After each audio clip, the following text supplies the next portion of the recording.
عمرو بن میمون نے عبداللہ بن مسعود رضی اللہ تعالی عنہ سے کہا کہ رسول اللہ صلی اللہ علیہ وآلہ وسلم کعبہ کے پاس کھڑے نماز پڑھ رہے تھے۔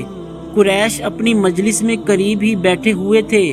اتنے میں ان میں سے ایک قریشی بولا، اس ریاکار کو نہیں دیکھتے کیا کوئی ہے جو فلاں قبیلہ سے ذبح کیے ہوئے اونٹ کا گوبر، خون اور اوجری اٹھا لائے، پھر یہاں انتظار کرے جب یہ حضور صلی اللہ علیہ وآلہ وسلم سجدہ میں جائیں تو گردن پر رکھ دے۔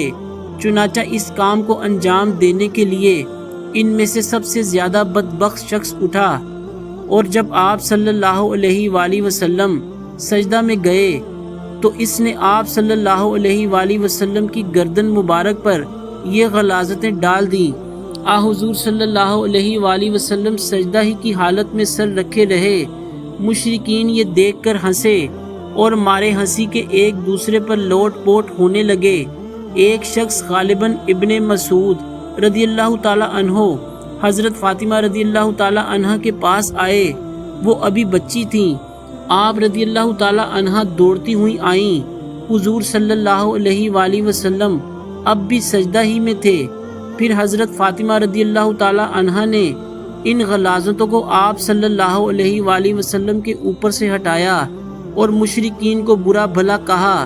حضور صلی اللہ علیہ وآلہ وسلم نے نماز پوری کر کے فرمایا، یا اللہ قریش پر عذاب نازل کر، یا اللہ قریش پر عذاب نازل کر، یا اللہ قریش پر عذاب نازل کر۔ پھر نام لے کر کہا، خدایا عمرو بن ہشام، عتبہ بن ربیہ، شبیہ بن ربیہ، ولید بن عتبہ، امیہ بن حلف، عقبہ بن ابی معیط اور عمار بن ولید کو ہلاک کر۔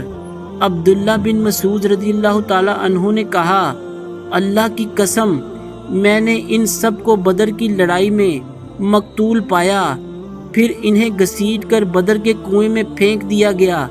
اس کے بعد رسول اللہ صلی اللہ علیہ وآلہ وسلم نے فرمایا کہ کنویں والے خدا کی رحمت سے دور کر دیے گئے۔